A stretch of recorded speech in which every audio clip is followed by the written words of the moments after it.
et chers spectateurs, ce soir, je vous présente un événement inédit, fruit d'un long travail.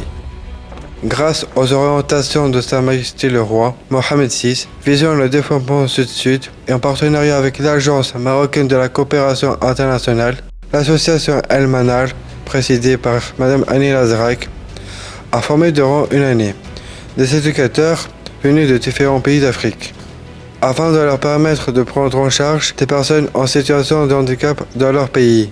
C'est son Excellence M. Mohamed Metkal, directeur de l'AMSI, et Mme Lazrak Annie, présidente de l'association El Manar, qui ont délivré les diplômes de fin de formation aux éducateurs, qui ont fait une émouvante prière pour Sa Majesté et aussi tout le peuple marocain.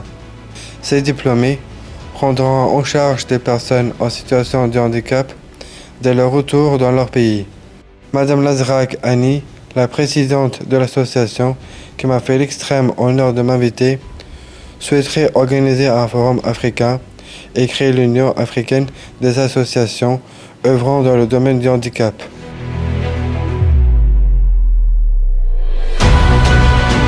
Bonjour, pouvez-vous vous présenter? Je suis Metkal Mohamed, ambassadeur directeur général de l'Agence marocaine de coopération internationale. Pouvez-vous nous parler de cet événement? En tout cas, c'est un événement dans lequel je suis très ravi d'y prendre part et dans lequel je suis très ému de par quand on voit les résultats que l'association Manar réalise, mais aussi l'engagement de l'ensemble des éducateurs et de toutes les personnes et les partenaires qui sont impliqués depuis maintenant environ un demi-siècle dans ce projet pour accompagner les familles, mais aussi les enfants ayant un handicap. Comment peut-on faire changer le regard de la société sur le handicap mental? Le regard de la société est en train d'évoluer. La dernière constitution adoptée par le peuple marocain en 2011 a inscrit l'engagement pour que les enfants handicap puissent bénéficier pleinement de leurs droits et de leur citoyenneté au même titre que tous les enfants marocains qui n'ont pas de handicap. Sa Majesté le Roi Mohamed VI, que Dieu l'assiste, a toujours veillé, a toujours donné ses hautes instructions pour que les enfants à handicap puissent être accompagnés, que les politiques publiques qui sont mises en place puissent offrir les cadres nécessaires, que ce soit des cadres juridiques, mais aussi les cadres de travail ou de formation à ces enfants-là pour qu'ils puissent s'épanouir convenablement. Avez-vous un message adressé aux jeunes trisomiques? Bien sûr, c'est la persévérance, être convaincu qu'on peut vivre avec son handicap et contribuer à une société meilleure au même titre que des enfants normaux. Merci.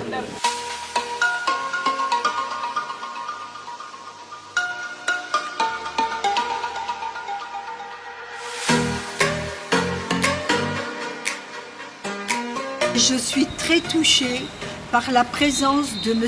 Paul Mamère qui est venu pour couvrir l'événement. Vraiment, merci beaucoup Paul. Merci. Merci, je suis très touchée. Je sais que tu avais beaucoup de travail, vraiment.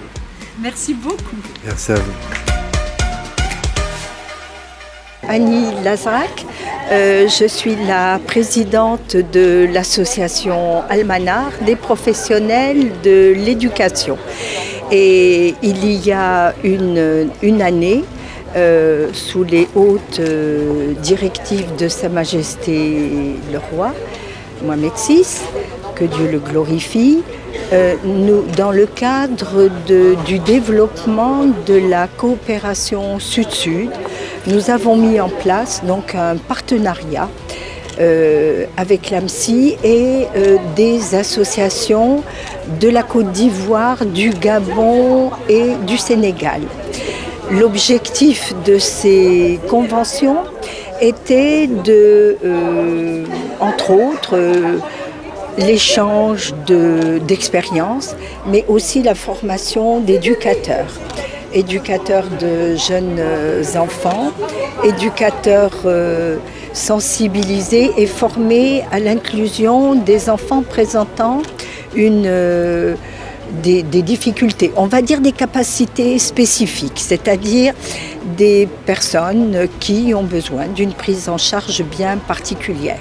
Cette formation Donc c'est fait sur un an et sur une année, et des stages ont été proposés dans différents centres prenant en charge des enfants autistes, des enfants en situation de handicap mental, des enfants malentendants, des enfants présentant des difficultés particulières, mais pouvant être inclus dans un milieu scolaire ordinaire.